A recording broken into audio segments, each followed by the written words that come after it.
Biografia de Mary Slessor, capítulo 12. Para Ekenji. Sair de Cricktal foi a despedida mais triste que Mary já havia experimentado. O clima geral parecia de um funeral, o funeral dela. Levara 6 meses, mas agora no início de agosto de 1888, Mary enfim estava dando o enorme passo de se mudar para o território de Okoyong. Depois de Mary fazer 3 viagens exploratórias à área, um chefe prometeu a ela, ainda que a contragosto, um pedaço de terra para construir uma escola e uma igreja. Agora os amigos de Mary em Cricktal, os missionários e os nativos, tinham certeza de que ela estava prestes a remar até sua morte, junto com os melhores remadores do rei Aion. Uma semana de chuva constante transformou o campo em um mar de lama. Enquanto caminhava até a canoa, Mary escorregou na lama à beira do rio. Um dos novos convertidos correu em seu auxílio. Eu vou orar por você todos os dias, mas não sei se isso fará algum bem. Você está indo para a morte, ele disse enquanto ajudava Mary a se levantar. Houve um murmúrio no meio da multidão, e quando Mary olhou para o rosto de cada pessoa reunida ali, sabia que todos tinham o mesmo sentimento que o novo convertido. De repente, o reverendo Gold gritou acima da chuva forte: "Não é certo que a senhorita Slessor vá sozinha. Quem estaria disposto a acompanhá-la até sua nova casa?" O senhor Bishop, o impressor da missão, deu um passo à frente. "Eu estou disposto a acompanhá-la", gritou ele. E para provar, entrou na canoa do jeito que estava, sem levar nenhuma bagagem consigo. "Aqui", ele disse a um dos remadores, "entregue-me as crianças, é hora de partir." A concordância de Mary foi total. A tristeza das pessoas, combinada com a manhã sombria, era mais do que ela podia suportar. "Sim, é hora de ir", ela reiterou, ajudando Okin e Kim Jane a entrar na canoa e depois passar seus outros 2 filhos adotivos para o Sr. Bishop. Em poucos minutos, as 5 crianças estavam todas alojadas e em segurança na canoa, e o Sr. Bishop ajudou Mary a se acomodar sob o pequeno telhado de palha, no centro da enorme canoa do rei Aion. Mary estava coberta de lama da cabeça aos pés, tremendo de frio. Os batedores deram início à batida rítmica e a canoa se afastou da margem. Não houve gritos de despedida da multidão presente. As pessoas que se reuniram estavam tristes e viram a Mãe Branca desaparecer na curva do rio. Mary estava feliz por estar a caminho. Ela se virou para o Sr. Bishop e disse: "Obrigada por vir comigo. Você gostaria de um pouco de chá?" "Parece uma ideia maravilhosa", ele respondeu. Mary acendeu um pequeno fogão de parafina e colocou um bule sobre ele. Enquanto esperava a água ferver, ela cortou um pouco do seu pão caseiro. O Sr. Bishop começou a perguntar sobre a tarefa para a qual ela havia se voluntariado durante o momento em que bebiam chá e comiam pão. "Aonde exatamente estamos indo, Sra. Slessor?" "Para Ekenji", respondeu Mary com entusiasmo crescente. "A vila fica a 6 quilômetros do rio, então teremos que deixar a canoa e entrar andando." O homem, ainda parecendo um pouco atordoado por ter se oferecido como voluntário para a missão, assinou com a cabeça e os 2 ficaram sentados em silêncio por algum tempo, enquanto ouviam os sons da selva e o barulho dos remos na água. Um vento contrário soprava da proa, e foi preciso um dia inteiro remando para chegar à clareira da margem do rio, onde eles deixariam a canoa. A escuridão estava começando a descer quando os remadores puxaram a canoa para a margem do rio. "Não sobrou muita luz", disse Mary, surpresa por quanto tempo extra havia sido acrescentado à viagem na luta contra o vento que vinha da proa. O Sr. Bishop se levantou e esticou as pernas. "Bem, é melhor não perdermos tempo", disse ele. "O que a senhora sugere?" Mary lhe respondeu: "Preciso secar as crianças e dar-lhe algo para comer o mais rápido possível. Amanhã é domingo, então teremos que levar tudo para Ekenji antes da meia-noite. Não podemos ter ninguém trabalhando no dia do Senhor, podemos? Vou seguir com as crianças. O Senhor vem em seguida com um par de remadores. Traga algumas caixas de comida e roupas secas consigo. O resto dos remadores pode seguir com as outras caixas." "Parece uma boa ideia", concordou o senhor. "A trilha está bem sinalizada?" "Na verdade, não", respondeu Mary se desculpando. "Mas alguns dos remadores conhecem o lugar e o senhor pode levar um lampião. Assim deverá ser capaz de encontrar o caminho. Mary reuniu as crianças à sua volta. Ela deu aos 2 meninos mais velhos uma pequena caixa para carregarem, enquanto Jane tinha uma chaleira e 2 panelas amarradas em um pedaço de corda em volta do pescoço. As outras 2 meninas eram tão pequenas que Mary teve que carregá-las, uma debaixo do braço e a outra nos ombros. Mary equilibrava um lampião com a mão livre. Encontraremos o Senhor em Ekenji, ela exclamou, parecendo muito mais corajosa do que realmente se sentia. Vão com Deus, disse o Sr. Bishop enquanto ajudava a descarregar um batente da porta e 2 batentes da janela da popa da canoa. Mary já havia percorrido a trilha antes quando viera negociar a permissão para ficar em Ekenji. Contudo, ela nunca havia percorrido à noite ou na chuva, com 2 crianças agarradas a ela e outras 3 chorando e reclamando atrás de si. Enquanto caminhavam, Mary não ousava pensar nos perigos à frente, pois sabia que se deixasse esses pensamentos invadirem sua mente, provavelmente ela se viraria e voltaria para a canoa. Tantas coisas poderiam dar errado. A tribo poderia estar em pé de guerra, e nesse caso, as crianças e os remadores da canoa de Cricktal seriam o inimigo. Ou ter se esquecido de que havia prometido a ela terras para uma escola, uma igreja e uma casa. E depois havia leopardos. Tinham também as cobras e outros animais selvagens que poderiam atacar a qualquer momento. Por fim, após 3 horas de tensão, tropeçando e escorregando pelo caminho lamacento, Mary e as crianças chegaram a Ekenji. Mary parou na clareira e olhou em volta, gesticulando para que as crianças ficassem quietas. Algo estava errado. Não havia fogueira nem barulho nas cabanas, nem crianças correndo. Ela gritou: "Nós voltamos!" Não houve resposta alguma. O povoado parecia deserto. Será que ocorrera algum tipo de ataque? Mary não tinha certeza. E então 2 escravos sonolentos saíram de uma cabana. "Olá", disse Mary. "Onde estão todos? Aconteceu algum problema?" Por um momento ela se esqueceu de que os escravos não entendiam Efik, mas falavam a língua banto que ela não conhecia. Ela fez gesto com as mãos para se comunicar.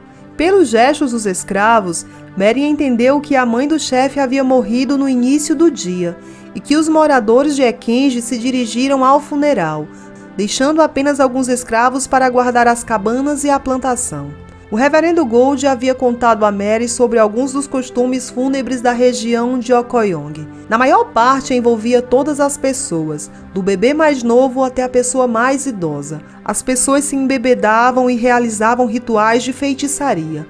Às vezes, os eventos podiam se estender por vários dias. Um dos escravos levou Mary até o que parecia uma cabana abandonada.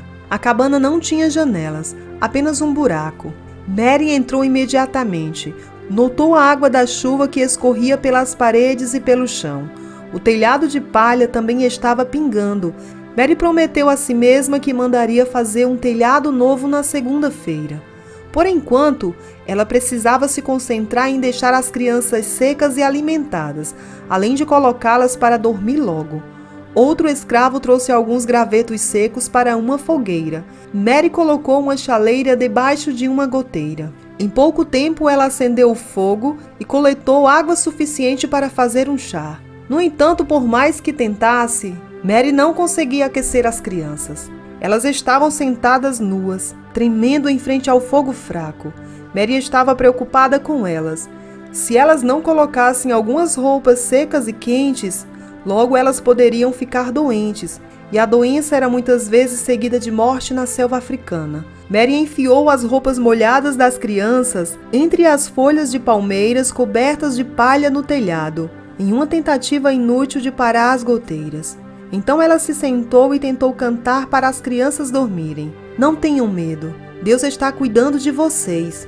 Ela cantarolou para si mesma e para eles. Por fim, Mary viu as cabecinhas das crianças penderem quando elas finalmente adormeceram. Assim que as crianças dormiram, Mary pensou em si mesma pela primeira vez. Ela estava encharcada até os ossos e seus pés estavam inchados no interior de suas botas.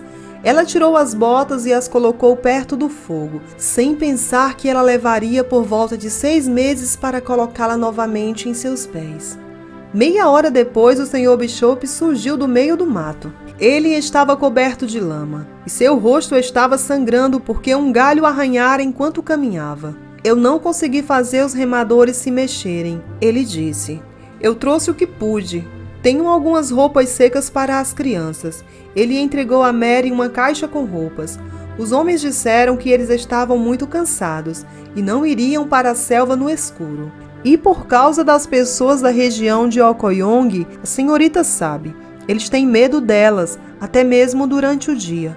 Mary suspirou profundamente. Ela estava exausta. No entanto, precisava dos suprimentos, principalmente da comida, e não permitiria que os homens trabalhassem no domingo. Ela levou a caixa de roupas até o fogo e vasculhou atrás de algumas roupas secas para as crianças. Então acordou cada criança e vestiu todas elas, antes de colocá-las suavemente no chão e voltarem a dormir. Quando todas as crianças estavam vestidas com roupas secas, Mary sentou-se perto do fogo e começou a calçar as botas. Independentemente do quanto ela puxasse e torcesse as botas, simplesmente não entraram de novo em seus pés tão inchados. Destemida, ela virou para o Sr. Bishop e disse: a água ferveu para o chá, e o chá está em uma das caixas na canoa. Eu mesma vou buscá-lo. A senhorita não deve ir, não é seguro, implorou o homem. Além disso, seus pés ficarão completamente destruídos. As palavras do homem foram sumindo à medida que Mary, munida de um lampião, se dirigia de novo para a selva. Mary cantava alto enquanto caminhava, tentando não imaginar o que poderia ter feito um bando de pássaros se dispersar no topo de uma árvore no alto, ou o que seria aquele som crepitante ao longo do caminho. Quando chegou ao rio, ela não ficou surpresa ao ver que a canoa havia sido empurrada para dentro da água, onde estava ancorada a cerca de 3 metros de distância. Ela sabia que os homens tinham feito isso para tornar mais difícil um ataque dos guerreiros de Okoyong, além de impedir um ataque de leopardos. A lona de um toldo fora puxado por cima da canoa, e Mary imaginou que os remadores estavam dormindo profundamente debaixo dela. Mary ficou por um momento sem saber o que fazer. Ela tinha chegado tão longe e se recusava a voltar de mãos vazias. Ignorando as ameaças dos crocodilos, ela entrou na água. Sua saia ondulava em torno de sua cintura. Ela ficou com água até as axilas antes de chegar à canoa. Ela bateu na canoa com um punho cerrado, gritando para os homens acordarem. Então ela encontrou um lugar onde a coberta não estava amarrada e a puxou para trás, chamando novamente. Um dos homens assustados gritou: Okoyong! De forma instantânea, toda a tripulação acordou tateando em busca de uma arma. Mary conseguiu acalmá-los antes que eles lhe fizessem mal. E com algumas palavras bem escolhidas, ela fez com que eles se sentissem envergonhados o suficiente para que saltassem na água e puxassem a canoa para a terra de novo. A essa altura, a lua estava escondida atrás de um grupo de nuvens, e o céu estava escuro como breu. De alguma forma, a mulher de 1,50 m e cabelos da cor de fogo de Dundee conseguiu persuadir os remadores a fazer uma caminhada de 6 quilômetros pelo território inimigo, mesmo no escuro e carregando suas caixas. Mary e os remadores chegaram a Ekenge pouco antes da meia-noite. O Sr. Bishop estava sentado ao lado de uma fogueira com o fogo bem fraquinho. Ele ficou surpreso ao ver todos os homens com ela e perguntou: como você conseguiu fazer os homens trabalharem?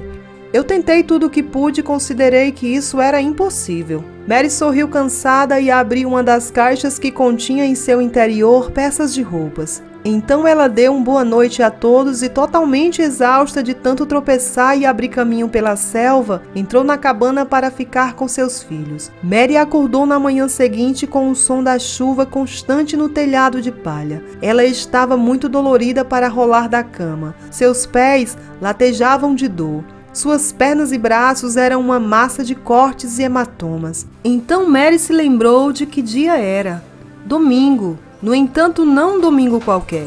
Era domingo 5 de agosto de 1888, 12 anos depois de sua partida de Liverpool para se tornar missionária em Calabar. Ela estava em Ekenge, uma vila no território de Okoyong, seu novo lar. No entanto, ela estava muito cansada e muito dolorida para comemorar. Mesmo assim, Mary não podia ficar na cama por muito tempo. Havia crianças para vestir e alimentar, e um culto de domingo para realizar. Um culto simples assistido pelo Sr. Bishop, pelos remadores da canoa e pelos poucos escravos que restavam na aldeia. Os homens cantaram 2 hinos e Mary, sentada em uma caixa porque ficar de pé era muito doloroso, falou a eles a respeito do amor de Deus. Ela sabia, é claro, que os escravos não conseguiam entender o que ela dizia, mas ela esperava que eles gostassem do canto. No dia seguinte, segunda-feira, Mary convenceu os remadores a trazerem o restante de suas bagagens da canoa, pois ela mesma não poderia fazê-lo com os pés tão inchados e cortados. Na verdade, ela mal conseguia se arrastar pela cabana com eles. Uma das bagagens ainda a ser trazida da canoa consistia em um pequeno órgão portátil que os missionários de Dunktown lhe deram. Uma vez que ele chegou e foi colocado em sua cabana, não havia espaço para ela andar. Quando ela olhou para o telhado ainda pingando, resolveu que quando o líder de Ekenji voltasse do funeral, ela pediria a ele o início da construção da casa e da escola que havia prometido a ela. Por fim, só na manhã de terça-feira, todas as coisas de Mary foram transportadas através da trilha escorregadia até Ekenji. Quando tudo chegou, o Sr. Bishop e os remadores do rei Ion começaram a jornada de volta rio abaixo. Enquanto Mary observava os remadores aliviados desaparecerem no mato, ela se sentiu mais sozinha do que jamais sentira em toda a sua vida.